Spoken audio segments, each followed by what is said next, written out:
Hello guys, pagkatapos na namin ng tanghalian sa 1 o'clock, 12:15 na afternoon.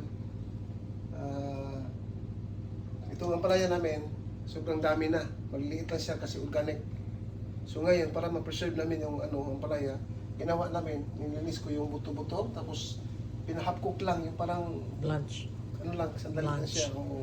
Para ma-reserve yung ampalaya natin, lagay sa freezer. Kasi sayang, mas masarap ito ilagay sa munggo. So ang ginawa namin, ito lagay mo lang ganun. Tapos huwag mo talaga i-overcook kasi pag masubrahan yan, pag nalagay sa freezer, pag tanggal mo, talagang durog na yan. So parang ganito lang talaga. Yan ang mangyayari guys. Ito lang para siyang Lunch.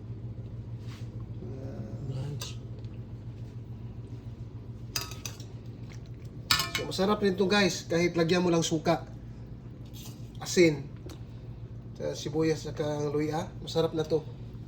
Tapos ang maganda makukuha natin dito kasi antioxidant, tapos yung pambaba yata ng sugar. So ito ang pinaka-the best guys.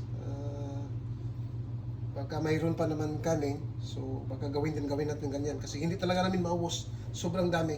Naibigay na ko sa kapitbahay, tapos ito na naman baka ito after 3 days naman, nandito na naman to. Sayang guys, tapos save money rin. Okay guys, thank you so much. Thank you for watching. Babu!